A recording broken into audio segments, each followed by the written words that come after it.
eu estou também fazendo uma adaptação literária, que é um filme de ficção, que se passa na década de 40 em São Paulo. Ainda não posso dizer de que se trata, qual é o livro, né? Top Secret por enquanto, mas é uma adaptação literária, se passa na década de 40 em São Paulo, um filme todo preto e branco, que vai ser, que o ator principal é o Juliano Casarré.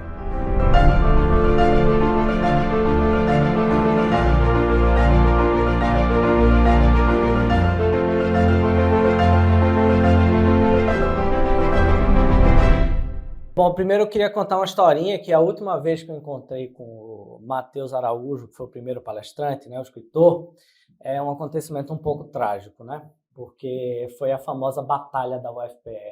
Quem sabe aqui o que foi a Batalha da UFPE? É, isso mesmo. O japonês. Porque é o seguinte, deixa eu explicar. Meu filme foi exibido na UFPE. Meu filme, O Jardim das Aflições, sobre Olavo de Carvalho, foi exibido na UFPE, não é? E por coincidência eu fui, porque era o aniversário da minha mãe, e foi para a exibição e teve uma situação um pouco desagradável, que os esquerdistas tentaram interromper a sessão, foram invadindo, e teve realmente uma briga mesmo. Tem gente que foi para o hospital, as pessoas saíram sangrando da exibição. Foi um negócio muito pesado, mas foi legal. No sentido de que ficou evidente o quão disruptivo estava sendo aquele evento, né?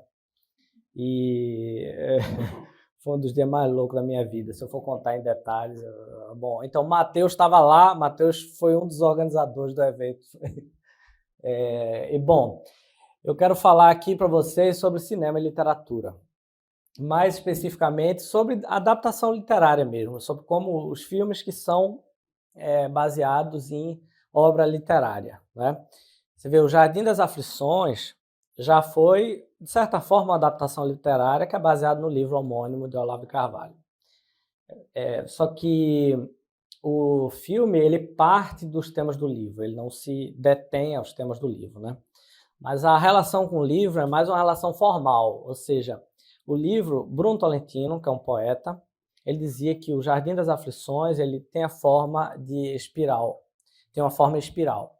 Então, que temas que se repetem, né, assim, num sentido maior, como uma sinfonia de Sibelius. Então, ele relaciona o livro com uma sinfonia que tem assim, um material genético que se repete, vem do começo ao fim. Por exemplo, se você pegar uma sinfonia de Beethoven, o primeiro movimento é um tema, o segundo é outro, o terceiro é outro. Mas numa sinfonia de Sibelius, ele tem um material genético, como é dito pelos críticos de música, que perpassa toda a obra em temas que vão num crescendo. Então, o livro é assim, a sinfonia é assim, que Bruno Tolentino relacionou. Bruno Tolentino era obcecado por Sibelius, assim como Olavo, e eu também amo Sibelius, a música de Sibelius. Então, o meu filme emula essa imagem. Então, o filme tem também temas que vão se repetindo em gravidade maior ao longo, né? E eu usei a Sinfonia de Sibelius. Então, a adaptação literária é mais no sentido assim formal mesmo, né? E o Nem Tudo Se Desfaz, que é o segundo longa-metragem lançado, ele também se relaciona com um livro que é o Massa e Poder, de Elias Canetti, que é um filme que mostra como aquele movimento de junho de 2013 levou à ascensão de Bolsonaro, né? Então, E isso aí também eu me inspirei um pouco em Sibelius, porque eu vi aqueles temas que iam se repetindo ao longo dos anos, né? E que, na verdade, ainda se repete até hoje, porque, na minha opinião, as massas são um grande protagonista da história recente do Brasil. Apesar de que o Estado tem feito de tudo para parar as massas, né? Inclusive as massas digitais, que observa esse fenômeno que Elias Canetti descreve, ele faz uma genealogia das massas. Então ele diz como as massas se juntam, tem os cristais da massa que atrai, como a massa cresce com a massa oposta, por exemplo, uma guerra, né? Até a massa no entretenimento, tem a massa das pessoas no teatro que estão vendo,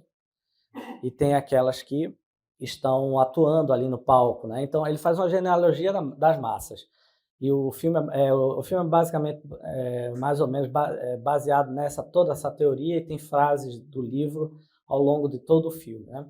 Mas, então, e o terceiro filme, na verdade, é uma trilogia, que é o Brasil como Ideia, que ainda está sendo feito, eu estou terminando, algumas pessoas, mostrei ontem para algumas pessoas, mas é sessão teste, tá? E o filme ainda está sendo feito para o pessoal criticar, dar opinião e tal. E eu estou também fazendo uma adaptação literária, que é um filme de ficção, que se passa na década de 40 em São Paulo, ainda não posso dizer de que se trata, qual é o livro, né? Top Secret, por enquanto, mas é uma adaptação literária, se passa na década de 40 em São Paulo, um filme todo preto e branco, que vai ser, que é o ator principal é o Juliano Casarré, né? E algumas...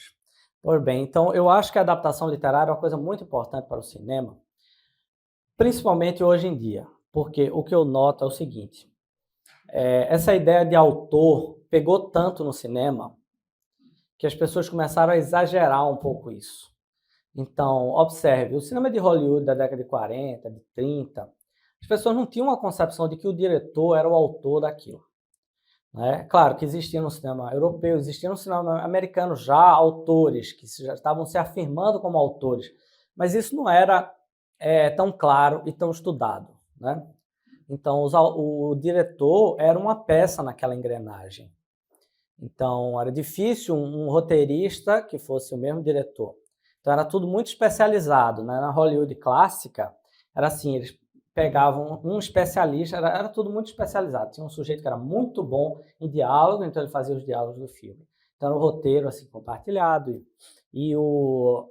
Então, com a caída do cinema, as pessoas começaram a falar muito da questão da autoria, então que existe um traço comum na obra de Hitchcock, na obra de John Ford, né?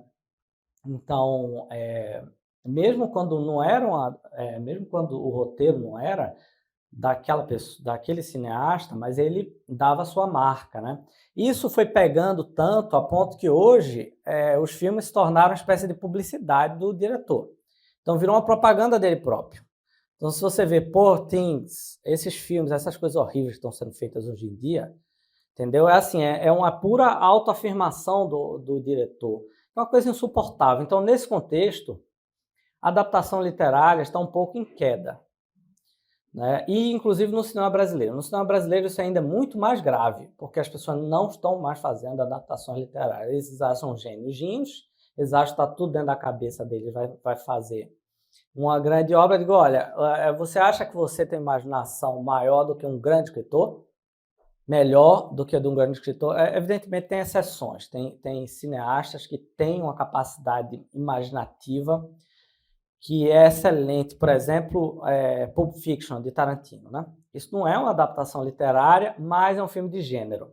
Então, um filme de gênero é um filme que se adapta a uma série de...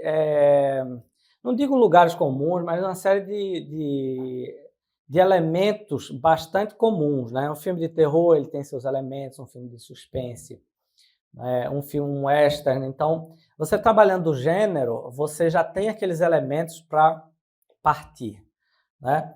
Então, mas o cinema brasileiro virou um problema sério, porque as pessoas deixaram de adaptar obras literárias e tem também o outro problema que é as pessoas que chegam para alterar as obras literárias. Então, por exemplo, surgiu agora, tá? As pessoas não conseguem mais se abrir para uma obra e tentar entendê-la a partir do que ela é mesmo, entendeu? E essa coisa de autoria, eu acho que tem se tornado uma coisa muito exagerada, mas no final eu vou falar um pouco mais disso. Vamos para o nascimento do cinema. Observe, quando o cinema nasceu, né, ele realizou um grande fato na história da humanidade. André Bazin, quando ele fala sobre o cinema, ele diz que o cinema realizou uma coisa que você vê, o que é uma múmia? O que é aqueles soldados de terracota na China, né? Que são feitos milhares de soldados, a imagem de cada um diferente um do outro, são tentativas de salvar o ser pela aparência. Então, muito do que existe na história da arte são tentativas de salvar o ser pela aparência. Então, por exemplo, está lá o rei, as pessoas queriam salvar a sua imagem, faziam uma escultura, uma pintura, né? E o realismo era muito importante. Só que aí tem uma questão, que a arte tem um lado realista e tem um lado simbólico. A perspectiva linear, quando ela foi descoberta, ou seja, a ideia de pegar um traço no horizonte, levar tudo para aquele sentido, desenhar tudo que vai diminuindo à medida em que vai chegando perto desse ponto, né? Que é o que a gente aprende na escola quando vai desenhar. Isso aí, segundo André Bazin, é o pecado original da pintura ocidental. Por quê? Porque ele exagerou no sentido do realismo em detrimento do simbolismo, né? Então, esse é um grande pecado, que a arte ela foi ficando cada vez mais restrita. Então, se você for ver a arte do Renascimento, é por isso que eu acho que a arte do Renascimento, o Renascimento é um momento de decadência da arte, no sentido que as pessoas ficaram tão obcecadas pelo real que elas tentaram reproduzi-lo e se perderam um pouco nisso, né? Claro, ali tinham grandes artistas como Michelangelo, Leonardo, etc. Mas o que veio daquilo foi um exagero, e é isso que André Bazin diz que é o pecado original da pintura ocidental.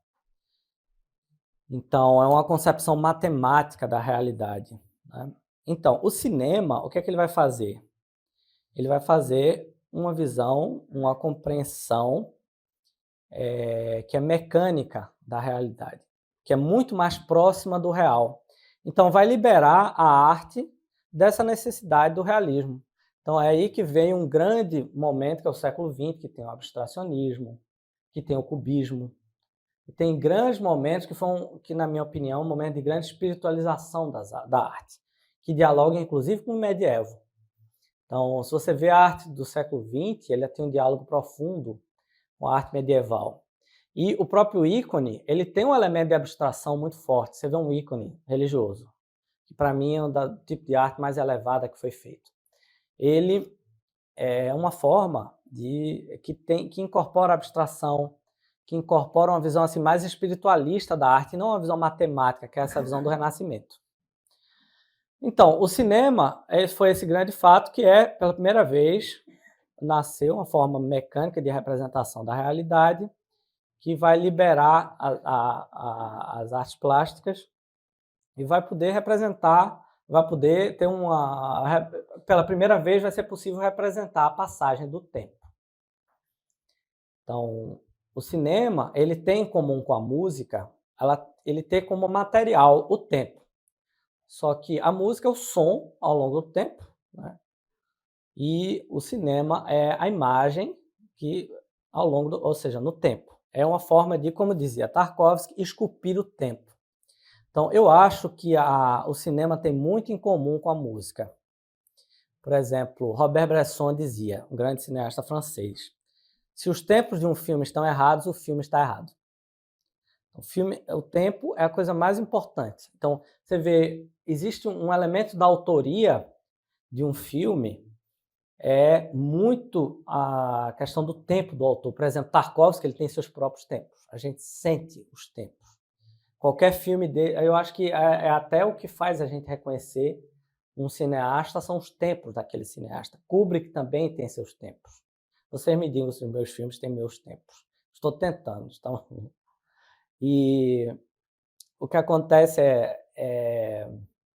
então, a música, ela é toda baseada no tempo, né? Então, o que faz uma interpretação de um maestro é a forma temporal, digamos, que ele dá àquela interpretação, né? Por exemplo, cada interpretação da nona de Beethoven tem um tempo diferente, né? Por exemplo, Celibidache tende a ser o mais lento de todos, né? Geralmente, né? É engraçado, porque é muito típico dele essa coisa de prolongar a música. Então, e a música, ela também tem uma coisa que no século XIX, principalmente, a música foi incorporando cada vez mais elementos exteriores. Então, para explicar isso, eu preciso explicar uma coisa para vocês. Existe uma epígrafe de um livro de José Guilherme Melchior, que mostra que ele fala da questão do poético e do extrapoético. Então, ele diz: o que faz uma obra de arte ser verdadeiramente uma obra de arte e não um fenômeno de segunda categoria, como kitsch, é incorporar o extrapoético dentro do poético. Então, é por isso que a música, que a orquestra sinfônica, ela foi crescendo tanto. Então, se você vê uma sinfonia de Beethoven, ela tem mais músicos do que uma sinfonia de Haydn.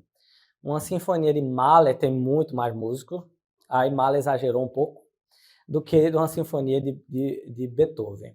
Então, e uma obra de Ravel tem elementos ainda diferentes da sinfonia de Mahler. Por quê? Porque ele vai incorporar, por exemplo, saxofone, elementos de percussão muito estranhos. Tem uma coisa que ele faz que tem um instrumento musical que simula uma ventania, que é uma coisa linda, eu vi recentemente a Zé tocando. Então, a arte, a história da arte é trazer o extrapoético para dentro do poético, ou seja, todo artista ele precisa trazer elementos novos, porque senão ele vai estar fazendo uma coisa de segunda mão, uma coisa kitsch. O que é que faz o kitsch na arte? É você só utilizar aquilo que já está consagrado. Eu vou dar um exemplo para vocês. 2 exemplos. Que é fazer foto de flor e fazer poema de amor. São dois temas muito difíceis. Por quê? Porque eles já foram tão explorados que é muito fácil você cair na coisa de segunda mão. Então, Hilke dizia isso em Cartas a um Jovem Poeta. Ele dizia: não escreva poema sobre amor, porque esse é um tema que foi tão explorado que vai ser difícil, amigo. Entendeu? Faça coisas sobre coisas mais cotidianas, sobre coisas diferentes. Ou seja, trazer o extrapoético para o poético. Então, a sinfonia, a música, ela foi crescendo em dramaticidade. Tem um programa de TV muito interessante que foi feito com o George Steiner, escritor, que começa, eu até transcrevi agora há pouco para ler para vocês, né? É uma coisa bem interessante. Ele diz: olha, ninguém sabe a razão do crescente ruído da nossa sociedade. Uma sinfonia de Haydn é menos barulhenta que uma de Beethoven. Beethoven tem muito menos decibéis do que Wagner, enquanto Stravinsky é 10 vezes mais alto que Haydn. Ou seja, é uma ascensão do barulho. E se você vê um funk, aí é muito mais, mas aí é decadência total, né? Ou seja, é muito mais barulhento e muito mais alto. Aí é uma rave, então, por quê? Por causa dessa necessidade também de trazer o extrapoético para dentro do poético. Então, eu acho que a tradição sinfônica, ela trouxe muito para o cinema, né? Porque o cinema, quando ele nasce, ele, como por ser uma arte muito nova, ele acaba incorporando outras artes. Então, a literatura, a poesia, a pintura, tem muitos filmes que são baseados em pinturas, né? Evidentemente a música. Então, isso tudo, e também a Bíblia. Ou seja, quando o cinema nasce, primeiro, o cinema nasce, os 2 primeiros gêneros do cinema são o documentário, que começa como uma simples documentação. Ou seja, a primeira imagem que foi filmada, que é a chegada do trem dos irmãos Lumière, é o quê? É documentário. Pertenceria ao gênero documentário. Depois vem a comédia, o segundo gênero é a comédia, que é interessante porque a comédia já é uma edição daquele elemento inicial. Então você mostra, por exemplo, um sujeito andando no carro e aí você consegue editar de modo que o carro se desfaz, mas essa é uma edição, porque a continuidade é que dá a impressão né, de que o carro está se desfazendo. E aí é como se fosse a linguagem do meme. Né? E aí, por isso que Alberto Cavalcante disse que o segundo gênero é a comédia. Mas algumas das primeiras obras que foram representadas no cinema foram a história bíblica, a história da paixão. Então, o cinema no começo era uma espécie de teatro filmado. Era uma coisa muito simplória mesmo. Estava ali o palco e as pessoas filmavam aquilo. Inclusive, alguns dos principais filmes que fizeram sucesso foram as histórias da paixão de Cristo. Então, inclusive, isso era tão importante dentro da igreja católica, inclusive, que é na França, né, que os filmes as pessoas levavam guardava o filme dentro do altar. Guardava o filme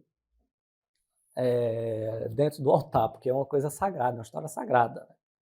Então ele projetava até dentro da igreja. Então o cinema tem desde o começo uma relação profunda com a religiosidade. E André Bazin, que para mim é o maior teórico da história do cinema, era profundamente católico. Então Bazin ele está sempre tratando essa questão da religiosa quando ele analisa o cinema. Então, quando ele fala do cinema, ele diz o seguinte, que o cinema é por si só um milagre. Então, aí ele fala do vestido sem costura. Então, é muito difícil, por exemplo, você representar um milagre no cinema, porque tudo no cinema é milagre.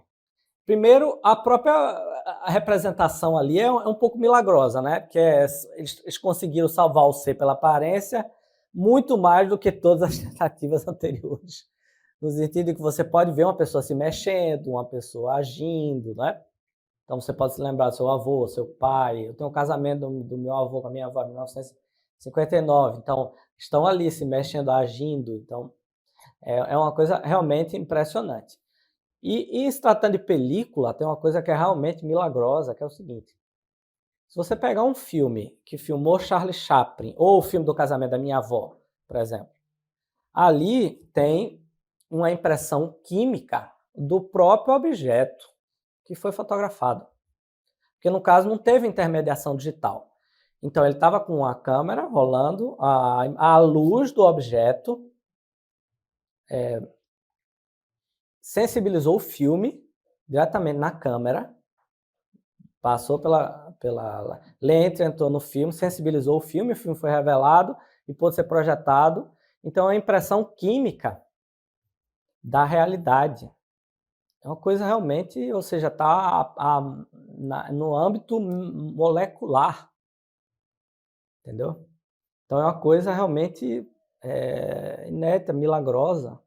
Né? Mas além disso, ele fala do vestido sem costura, que é como se fosse a imagem cinematográfica, ela é toda meio milagrosa. Então, para você representar um milagre no cinema, é um procedimento altamente complexo. Então, e é por isso que eu acho que é muito difícil retratar temas assim religiosos no cinema, é preciso ser grandes cineastas. E eu vou contar uma coisa para vocês, eu me converti ao catolicismo por causa de um filme, que é A Paixão segundo São Mateus de Pasolini. Você vê o poder que tem o cinema, né? Então, o cinema, ele tem uma capacidade persuasiva muito forte. Não é à toa que Lenin dizia, de todas as artes, o cinema é a mais importante. E Hitler também usava como instrumento de persuasão política. Né? Por quê? Porque quando você entra num cinema, você está num cinema, você é envolvido por todos os lados. Então, é muito difícil você sair dali. Por exemplo, na música, você pode ignorar, né? As outras artes, a literatura você pode não estar prestando atenção, mas o cinema, como ela vê, com o som, com a imagem, e você meio que está preso ali, não é tão fácil sair, né? No caso do cinema físico. Então, ele tem uma capacidade de persuasão muito forte. Por isso que Lenin criou o Ministério, o cinema não era subordinado ao Ministério da Cultura, existia o Ministério do Cinema. Então, é um instrumento de propaganda muito forte que foi usado por muitos governos autoritários. Né? Então, agora, a música, como eu falei, ela foi crescendo em sua dramaticidade. Isso aconteceu muito no contexto da Revolução Francesa e o momento que se seguiu depois. Então, Beethoven, quando ele escreve a Sinfonia número 3, que primeiro ele dedica a Napoleão, naquele contexto revolucionário, depois ele rasga, está lá a partitura até hoje, existe a partitura original, que ele rasgou o nome de Napoleão, mas, independente dele rasgar, ele foi inspirado por aquele contexto em que não servia mais aquela sensibilidade clássica, aquela sensibilidade muito mais estável. Né? Aquilo era um momento revolucionário, de grandes invasões, de reinos caindo, de pessoas sendo decapitadas. Então, ali surgiu, com a Sinfonia número 3 de Beethoven, o romantismo na música. Então, isso também repercutiu na literatura. Então, se você vê Balzac, o que é que ele dizia? Ele dizia, Napoleão conquistou o mundo, eu estou criando, mas eu estou criando um mundo, eu criei um mundo. Por quê? Porque a comédia humana, que é o conjunto das obras dele, né, tem mais de 1.500 personagens, é assim, uma sociedade inteira que ele criou. Então, mas ele estava imbuído dessa ambição napoleônica, né? Então, dessa ambição de conquistar o mundo. Isso está também na música. Então, é toda uma dramaticidade que isso vai repercutir no cinema. Então, o romantismo ele vai exagerar, vai chegar a um ápice, digamos assim, na obra de Wagner, que tem a questão do leitmotiv. Então, o leitmotiv cada personagem tem sua própria música, né? Isso vai ser levado até o cinema por um personagem que surge diretamente da tradição sinfônica, que é Max Steiner. Max Steiner moldou o que viria a ser em Hollywood, as trilhas sonoras de cinema, e ele era um maestro, um compositor que veio de Viena, da tradição sinfônica vienense, que é a tradição sinfônica mais importante que existe no mundo. Os maiores compositores, se eles não nasceram ali, eles foram para lá. Né? Então, de certa forma, o cinema incorpora essa tradição dramática. Né? Então, ele chega, o cinema, ele vai, a música, e a música ela tem uma característica também, que ela precisa prender a sua atenção, evidentemente, né? Só que ela faz isso de forma abstrata. Então, o cinema é um pouco mais concreto. O cinema é baseado nas imagens, só que o cinema também consegue chegar a um grau de abstração. Tem filmes que são tão bons que são quase músicas, né? Então, vou dar uns exemplos para você. O Corpo Ardente, de Walter Hugo Cury, O Limite, de Mário Peixoto, são filmes brasileiros, hein? São filmes que chegam a um grau de abstração que eles chegam próximo da música. Então, e na literatura tem algo semelhante, que é a questão do fluxo da consciência. Então, James Joyce usou um método, que inclusive foi usado também por um escritor brasileiro muito importante, que é o José Geraldo Vieira, que é o método do fluxo da consciência, que ele começa descrevendo, mas aí ele chega a um grau de abstração nas palavras, que assim, é uma viagem, então chega próximo da música, né? Então, agora, vamos falar mais da questão de adaptação literária. Quando você vai adaptar um livro para um filme, a primeira coisa que é necessário fazer, em geral, é sintetizar. Então, e esse trabalho de síntese é um trabalho muito importante na arte. Eu vou dar um exemplo. Tem uma autora ucraniana chamada Svetlana Alexievich, que ela ganhou o Nobel de Literatura, né? E ela fez um livro que é Vozes de Chernobyl, que é simplesmente o relato das pessoas que viveram em Chernobyl, e ela pega o relato, transcreve e edita e publica. Então o trabalho dela é o quê? De edição, de síntese. E esse é um trabalho artístico importantíssimo. Então, por quê? Porque a realidade, toda a história precisa ser sintetizada. Então, aos seus elementos, ser sintetizada até os seus elementos fundamentais.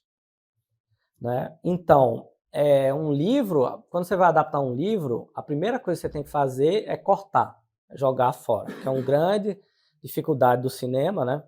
É sintetizar, inclusive depois o filme, na edição, o filme vai ser sintetizado também, porque não cabe tudo, não existe limite de orçamento, limite de tempo para ser exibido no cinema, né? Então o filme não pode ter 7 horas, se bem que existem filmes de 7 horas, como Guerra e Paz, né, de Bondarchuk, que é provavelmente uma das maiores produções da história da humanidade. Eles colocaram um exército inteiro para fazer. Eu acho que nenhum filme foi tão caro quanto esse, porque não dá para. Só que não dá para delimitar assim em termos de dinheiro, porque era todo no contexto soviético que eles fizeram, né? Então, mas tem uma coisa, as pessoas em geral dizem que os filmes são piores do que o livro, né? Eu vou dar um exemplo do contrário. Tem alguns filmes que são melhores, não só melhores, mas muito melhores do que os livros. Poderoso Chefão, né, Coppola, o filme é muito melhor do que o livro. Agora só, olha só, não se engane, viu? No século XX inteiro, boa parte dos escritores, eles escrevem seus livros pensando em eles serem adaptados. Ou, se não escrevem pensando em ser adaptado, eles são influenciados esteticamente pelo cinema. Então, José Geraldo Vieira, eu acho que tem muito isso aí. Eu acho que ele pensou nessa possibilidade. Então, e tem outro também, que é O Céu que Nos Protege, de Bernardo Bertolucci. O filme é muito melhor do que o livro. O Leopardo. E que também é um exemplo, aliás, curioso, porque o filme é tão bom quanto o livro, assim, a mesma escala de grandeza. Entendeu? Ali esse gênio mesmo, não tem... O Leopardo é um grande livro, o filme é excepcional. Então, agora, tem, por exemplo, o Diário de um Pároco de Aldeia, de Robert Bresson, é um filme baseado no livro homônimo, né? Então, agora, o filme eu acho que é muito melhor, mas assim, rigorosamente muito melhor, porque para André Bazin é um exemplo de adaptação literária. Por quê? Porque ele consegue sintetizar de uma forma exemplar, sem excluir o mínimo do livro. Então, o que existe principal no livro está no filme, né? Então, essa é uma grande questão. Agora, Hitchcock dizia: faça o espectador sofrer o máximo que você puder. Então, na obra de arte, o que se busca é uma funda impressão, como dizia Aristóteles, né? Ou seja, a necessidade de provocar o máximo de impressão possível. Uma vez eu estava vendo O Exorcista, numa sessão de meia-noite, né, e no meio do filme saiu uma senhora soluçando, sendo carregada pelo marido, né, chorando mesmo muito, né? E eu pensei, esse aí é o efeito da arte, é isso que eu quero produzir nas pessoas. Então, por quê? Porque as pessoas, numa obra de arte, a gente tem a oportunidade de experienciar uma catarse, ou seja, você vive na arte aquilo que você não quer viver na vida, ou aquilo que você quer aprender como experiência da vida. Então, existe um filme chamado Vai e Veja, de Ellen Klimov, que é um cineasta soviético, é considerado um dos filmes assim, mais terríveis já feitos. Eu digo para vocês que eu só aguentei até o final porque eu estava no cinema. Porque é uma experiência muito difícil. Assim, você sofre mesmo, parece que você está na guerra. Então, aquele filme de Spielberg, O Soldado Ryan, foi inspirado, mas assim, é a diluição desse filme. Então, é uma diluição, porque esse filme é muito mais impressionante e muito mais terrível. Por quê? Porque ele viveu aquilo. Então, Ellen Klimov, ele viveu a experiência da guerra, da Segunda Guerra Mundial, ele era uma criança, então, de certa forma, ali é ele. E ele até hipnotizou o menino, o personagem, para viver uma experiência assim, de como se estivesse dentro da guerra. Então, você vê o terror na face dele, né? Então, aí você diz, e para que serve isso tudo? Para que serve? Mas, evidentemente, não é só para ter experiências emocionais. A arte serve para várias coisas.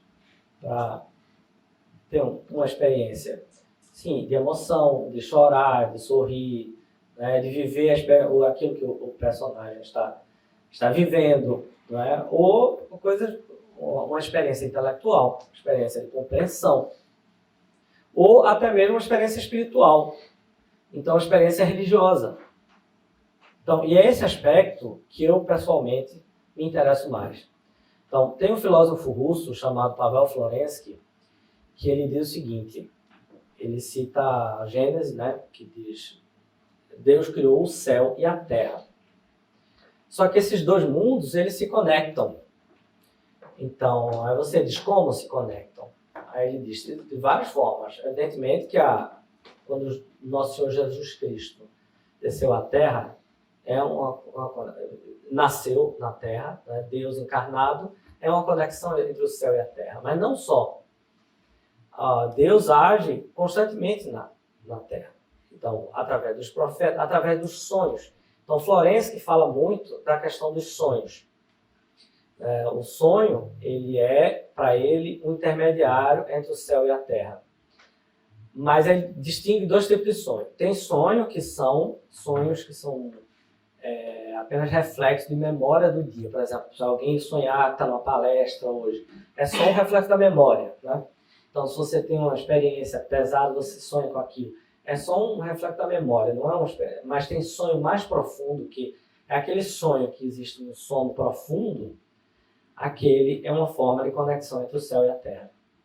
Então, não é à toa que na Bíblia, Deus se comunica, por exemplo, com Nossa Senhora, com vários profetas, né? Ele se comunica através dos sonhos.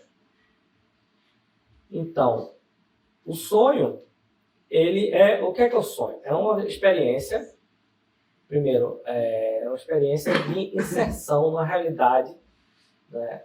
Que tem alguma semelhança com o cinema. Então, o cinema é um sonho dirigido, é um sonho guiado. Os melhores filmes, eles estão próximos dos sonhos mais elevados. Né? Eu vou contar uma coisa para vocês. Quando eu fui fazer o meu primeiro curta, Quarteto Simbólico, eu estava muito tenso, né? Que eu ia filmar o primeiro dia, no dia seguinte, e aí na madrugada eu sonhei com o filme inteiro prontinho. Inclusive tinha uma música de Brahms dentro do filme, do Quinteto de Brahms. E eu vi aquelas casas de Delfim Amorim, foi sobre um arquiteto. Então, eu tentei chegar ao máximo próximo desse sonho. Né? Tarkovsky, ele também filma sonhos inteiros, então ele descreve os sonhos nos cadernos dele, que ele tem os diários que estão publicados, e depois isso acaba virando filmes. Então, Pavel Florensky, nesse livro, que ele fala da conexão entre o céu e a terra, ele fala da questão do tempo inverso. Né? Então, lembra que eu falei de vocês da questão da perspectiva inversa? Né? Estou indo muito longe, vocês estão acompanhando ainda? Sim. Então, tem a perspectiva linear, que é a perspectiva do renascimento. Então, quando você vai desenhar, né, você desenha os traços para um ponto fixo do desenho, que é uma coisa assim meio cenográfica, e você faz toda a proporção tendo em vista esses desenhos, né? É uma coisa que você aprende em escola de artes plásticas. Florensky diz que esse é o grande momento de dessacralização da arte, que é quando o ser humano deixa de querer ver Deus e ele quer ver cada vez mais a realidade, o humano. Não é à toa que o Renascimento é o quê? Está lá nos livros didáticos. Né? O Renascimento é quando o homem se coloca no centro. De fato tem um homem vitruviano de Leonardo. Né?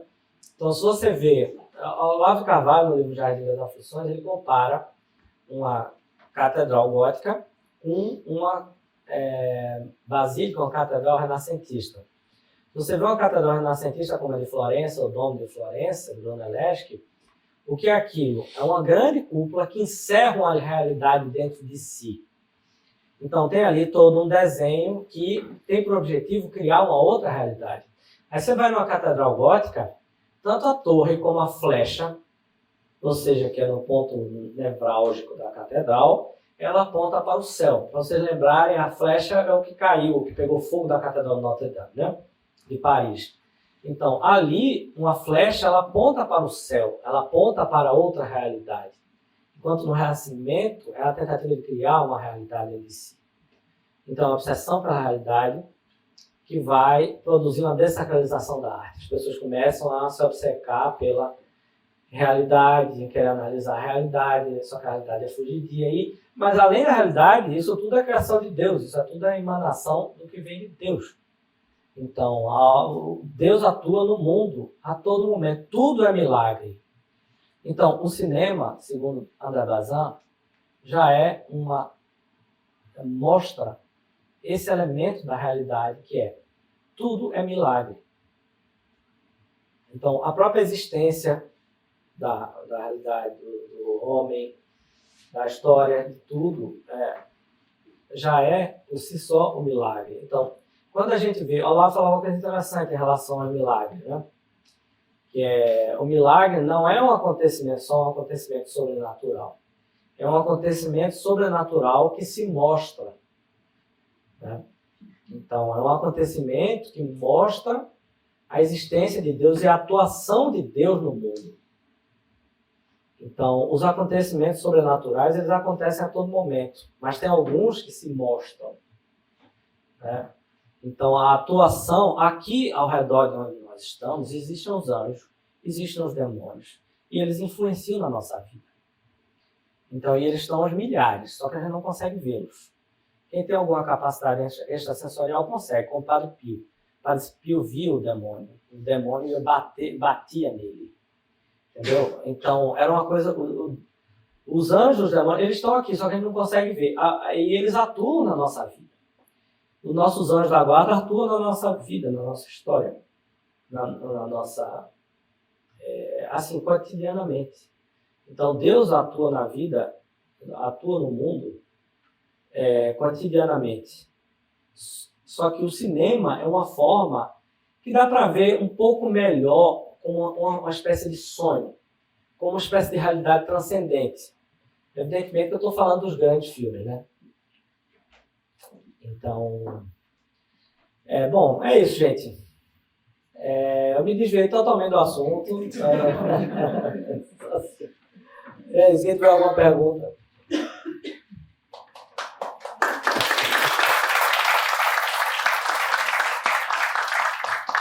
O pessoal quer fazer pergunta? Aí. Não pode perguntar qual é o filme que eu vou fazer da adaptação literária, porque é secreto. Você devia pensamentos, hein? Eu achei interessante você comentando sobre essa questão de como a gente meio que desaprendeu a lidar com o tempo, né? Com o tempo, com o silêncio. Então, eu lembrei de um ensaio de Schopenhauer chamado On Noise. E tem uma frase lá naquele ensaio muito interessante que ele fala assim: deveria existir um 11º mandamento. Não interrompa. Ele é acostumado às suas elucubrações filosóficas, passava os caras dando chicotada nos cavalos, ele faz uma grande diatribe contra os caras que chicoteiam os cavalos e tal. Puxando esse gancho, também falando de silêncio e tal, você citou Walter Gugu, que é um cineasta sensacional, eu acho brilhante. Ele tem um filme sensacional chamado Noite Vazia. Aí você falou que vai fazer um filme e tal, sobre jovens na noite paulistana e tal, na década de 40, 50, 60. Tem um pouco de Walter Gugu aí, não? 100%. Eu fiquei muito feliz de ouvir sobre ele, viu? Eu amo o Walter Ugukuri. E ele se inspirou muito em Antonioni, que é a trilogia do silêncio. Também. Mas eu acho que, olha, eu vou te dizer, eu acho que Walter Ugukuri é um dos maiores cineastas daquele momento, não só no Brasil. Eu estava vendo... Foi engraçado, eu estava vendo O Último Tango em Paris e pensei, bem legal, parece um filme de Walter Ugukuri. Então, ou seja, o meu critério... As pessoas geralmente fazem o contrário, né? Parece o ponto de referência a alguma coisa internacional. Só que Walter Ugukuri tem uma característica que ele era de direita. Então, o pessoal perseguia muito ele. Passou 20 anos sem que nenhuma obra dele fosse exibida. Então, assim, e recentemente foi exibido lá em São Paulo e foi uma das melhores experiências cinematográficas da minha vida. Tem muito de Walter Ugukuri, sim, no meu filme. Tem muito de filme no ar. Então, o que eu quero mostrar é o Brasil, o que foi o Brasil. O Brasil em que existiu o contrário do multiculturalismo, que é uma das piores tragédias que pode existir, né?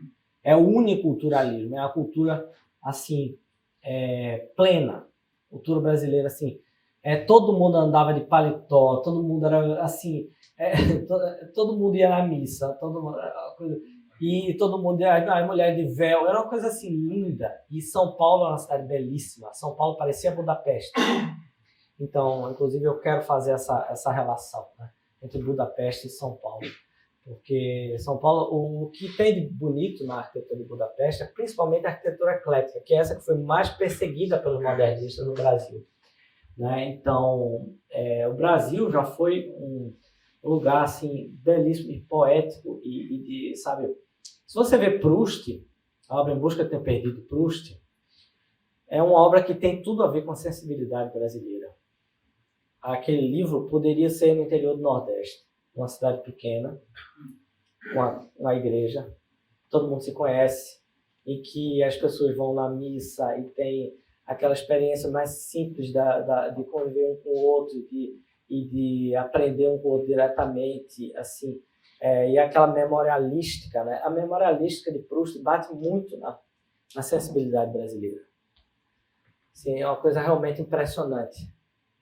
Vocês veem que eu não tenho a menor linha narrativa, né? Começo falando... Alguém tiver fazer uma pergunta... Palestra, videoclipe. Fazer uma perguntinha aí, opa.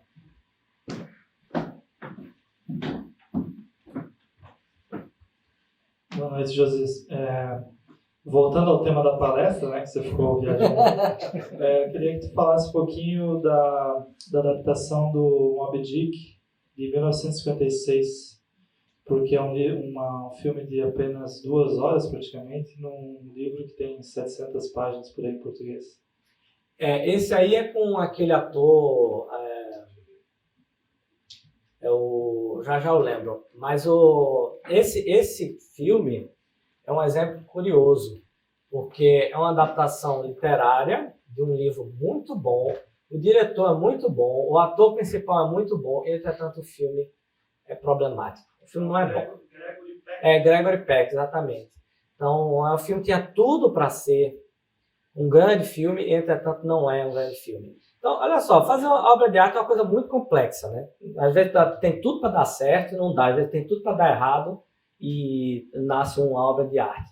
Então, a obra é uma coisa, qualquer obra de arte é uma coisa assim, muito sutil, é uma coisa que pode ser destruída muito fácil. O Florence que citava muita questão das orquídeas, né? Uma orquídea é uma coisa que qualquer mudançazinha assim, de temperatura, ela pode morrer, ela pode se... Então, é uma coisa tão delicada, é como uma obra de arte. Precisa de condições muito específicas para florescer, para dar certo, né? Então, é isso. Perguntas?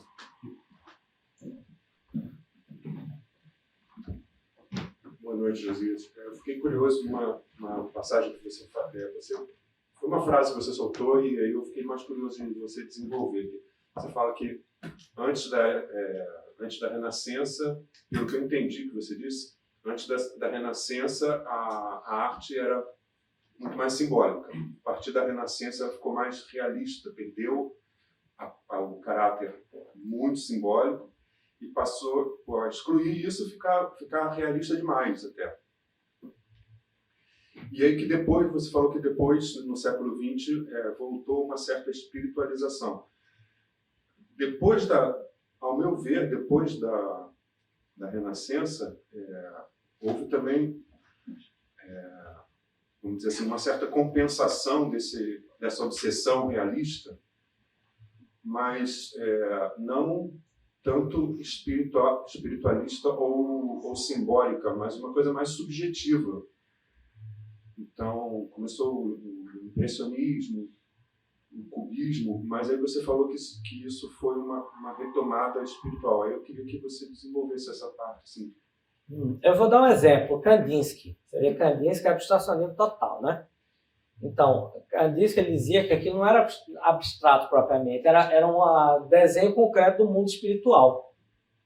Então, Kandinsky ele era foi muito influenciado por Blavatsky, que falava da questão das formas de pensamento que existiam nos planos superiores. Então, ele se inspirou muito nessas formas espirituais dos mundos superiores para criar uma poesia que hoje é considerada abstrata, entendeu? Mas eu vou dar outro exemplo.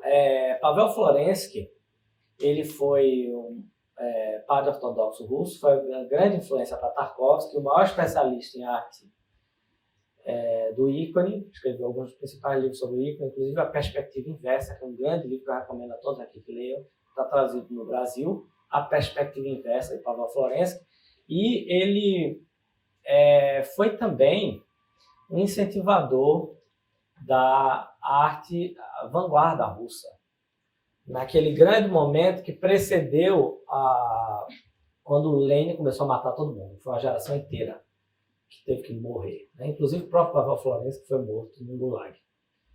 Então, mas aquela geração anterior, aquele momento anterior, assim, pré-revolução russa, um pouco depois, enquanto ainda não tinha começado o genocídio, a ditadura total, foi um momento de grande vanguarda, todas as áreas, na poesia, nas artes plásticas, e Florensky criou uma das escolas que é equivalente à Bauhaus, chamada a Bauhaus russa, que é a Vuktemas. Então, muitos autores, muitos pintores, eles se inspiraram no ícone para fazer uma arte mais abstrata, mais simbólica. Entendeu? Então, a arte, você vê, qual era a obsessão do homem do Renascimento? Quando olharam para a Mona Lisa e disseram, fala, né? Quando essa é tão perfeita que fala. Só que o homem medieval não está nem um pouco interessado na vida real, em retratar uma pessoa real. Ele está interessado em retratar o outro mundo, a realidade espiritual, né? A realidade do céu. Então, um ícone é uma realidade assim espiritual representada. Você vê o cinema é um pouco isso também. Tem um pouco disso, né? Por causa do vestido sem costura, aqui falando é Bazan. É tudo meio complicado, eu também estou elaborando essas coisas que eu estou falando, tá? Porque tem pouca gente falando sobre essas coisas. E eu tenho umas opiniões meio originais sobre arte. Então, tem um monte de coisa que todo mundo gosta. Eu tenho, por exemplo, Bergman. Eu não suporto Bergman. Walter Hugo Cury adorava Bergman. Eu não suporto, eu não consigo ver um filme dele. É insuportável para mim. Ainda tem coisas que eu não consigo gostar, que são muito conhecidas. Por exemplo, do Albert Rocha eu também não consigo gostar. Tem jeito. Entendeu? Então. Mais perguntas, pessoal?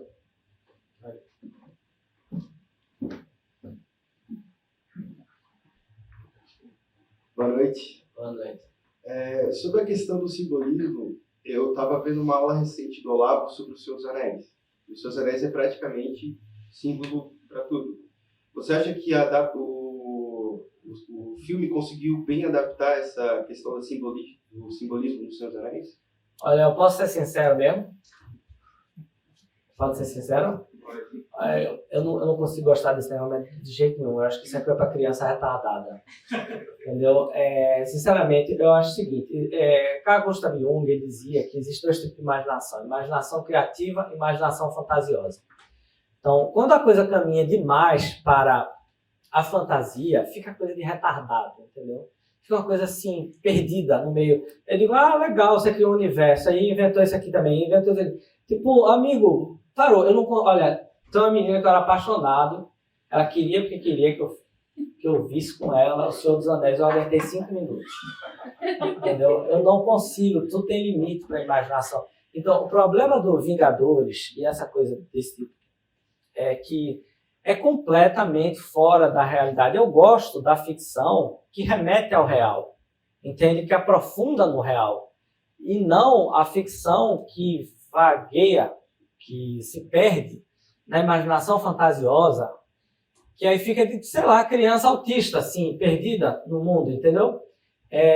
Eu acho que isso faz muito mal para a imaginação, faz mal para a capacidade das pessoas de viver, é tipo fumar maconha, entendeu? É uma coisa que você começa, assim, em vez de você... Eu já vi gente dizendo isso, né? Aqui na década de 60 as pessoas usavam drogas para ter experiências. Sei que a experiência da droga é uma experiência interna, é uma experiência que limita a sua compreensão do real. Ela não aprofunda no real. Então, esse é o efeito que eu acho que tem certo tipo de ficção científica, mas veja, existem exceções. Existe ficção científica que acaba aprofundando o ser humano. Vou dar um exemplo. Solaris de Tarkovsky, né? Eles vão lá, tem uma estação espacial, e eles vão lá ver, e eles vão viver naquela estação espacial, e chega lá, eles encontram com emanações do seu inconsciente, ou seja, uma mulher do passado reaparece ali, ou um anão, sabe, uma coisa... Então, eu gosto desse tipo de arte que consegue aprofundar e não que faz você viajar, você se perder, entendeu? E eu vejo gente que está falando muito desse negócio do Senhor dos Anéis, um problema sério, esse tipo de enfoque, sabe? Eu entendo que as pessoas têm essa necessidade também de viajar, de sair da realidade, mas dá para fazer isso com coisa que vai agregar, entendeu? Então, realmente eu não consigo gostar dessas coisas, mas... Temos mais perguntas? Boa noite, Josias.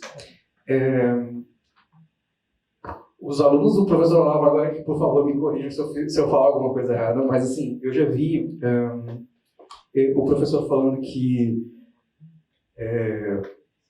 tem uma coisa na cultura brasileira, que o brasileiro ele tem uma espécie de vira-latismo cultural e intelectual, no qual o brasileiro parece que está sempre querendo meio que se provar diante do mundo, e isso se reflete de várias formas, né? Até, por exemplo, quando você assiste um vídeo de um gringo falando português, assim, os brasileiros assim, embaixo praticamente não são molhados, né?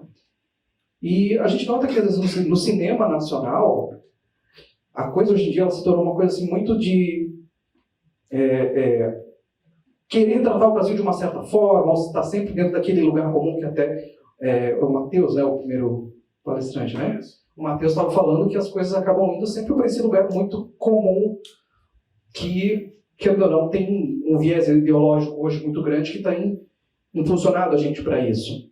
Então, como que você, como artista, como cineasta, lida com essa necessidade de você passar uma experiência genuinamente brasileira, né, sem cair nesse estereótipo, nesse lugar comum? Como é que você busca trazer a tua vivência como brasileiro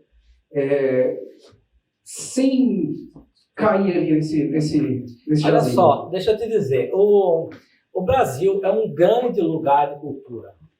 Então, o nosso país produziu uma cultura que é, primeiro, excepcional. Os poetas que o Brasil produziu, nós não devemos, no século XX, a nenhum outro país do mundo. Quem diz isso era o Bruno Tolentino, mas não só.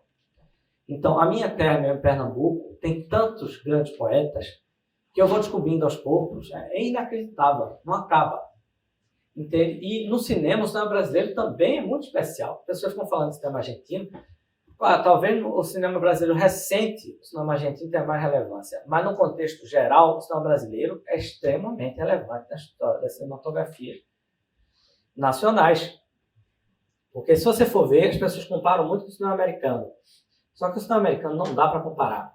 Primeiro porque o cinema americano tem inglês, Hitchcock, tem francês, como Limalha, tem até brasileiro, com Fernando Meirelles, entendeu? Então, o cinema americano é o cinema do mundo, é o melhor cinema do mundo, porque está ali todo mundo do mundo inteiro.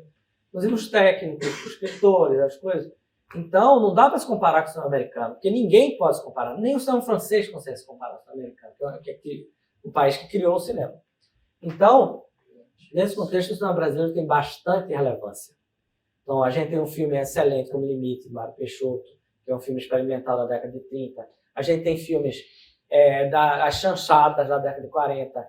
Tem os filmes que fizeram grande sucesso na década de 50. O cinema brasileiro da década de 50 era excelente. Tinha Alberto Cavalcante, que é um dos maiores cineastas do mundo.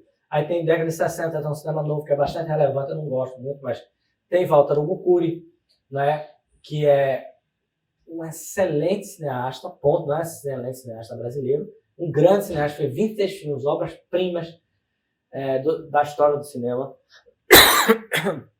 Então, e também os escritores brasileiros são excelentes. Agora, o problema é que o brasileiro não conhece a cultura brasileira. O brasileiro não conhece José Geraldo Vieira, não conhece Walter Hugo Cury, não conhece Bruno Tolentino. A gente está resgatando agora, mas as pessoas pegaram. O grande problema não é a produção artística atual de escritores, de cineastas. O grande problema é o que está sendo exibido, o que está sendo dado destaque, que é só lixo. Na literatura, no cinema, o que está sendo dado destaque é lixo, lixo, lixo, lixo. Lixo com dinheiro público, lixo ideológico, todo tipo de lixo, entendeu? Mas, além disso, tem muita gente boa produzindo. Eu tenho descoberto cada vez mais escritores, gente do interior de Pernambuco, gente que está lá, não sei onde, da Amazônia, Belém, sei lá, São Luís. Gente, você não imagina que vai sair de um lugar, sei lá, que está distante, mas não está no grande centro, não tá, mas está fazendo coisa boa. Então, mas não está no centro dos holofotes do que está sendo feito, porque os holofotes estão ocupados com lixo. Com gente que produz lixo. Lixo audiovisual, lixo musical, lixo de literatura. Então, o problema, a gente precisa descobrir o Brasil. Nós precisamos descobrir a cultura brasileira. E é isso que eu estou fazendo nos meus filmes, nos textos da revista Cruzoé, dando palestra, dando curso. Vou realizar um curso agora, lá em São Paulo, que se chama Mentiram para Você sobre a Cultura Brasileira. Quer dizendo, isso que vocês chamam de cultura brasileira não é o melhor que o Brasil produziu. Por exemplo, o samba. O samba tem bastante relevância internacional, mas não é o melhor que o Brasil produziu. Entendeu? O Brasil é um grande lugar, por exemplo, de música clássica. Nós temos tradição nisso. Desde o século XVII, XVIII, você vai na Itália, as pessoas conhecem os filmes franceses e italianos. Você chega no Brasil, as pessoas não conhecem os filmes clássicos brasileiros. No máximo, eles conhecem os filmes do cinema novo por causa do lobby da esquerda, que fica elevando aquilo como se fosse a melhor coisa, como Glauber Rocha. Glauber Rocha é um idiota. Glauber Rocha produziu um lixo, entendeu? Não parava de falar bosta, só falava bosta em italiano, bosta em português, entendeu? Era uma coisa vergonhosa. E os filmes deles são ruins, simplesmente são ruins, entendeu? Tem algum outro filme bom, mas não se compara a Walter Hugo Cury, que é um cineasta de verdade. Então, foi colocado no centro aquilo que não deveria estar no centro. O holofote está para aquilo que não deveria, entendeu? A gente precisa recolocar a grandeza do nosso país no seu devido lugar. É isso que Bruno Tolentino estava tentando. É isso que eu represento no meu filme, O Brasil como Ideia. A atuação dele como crítico cultural.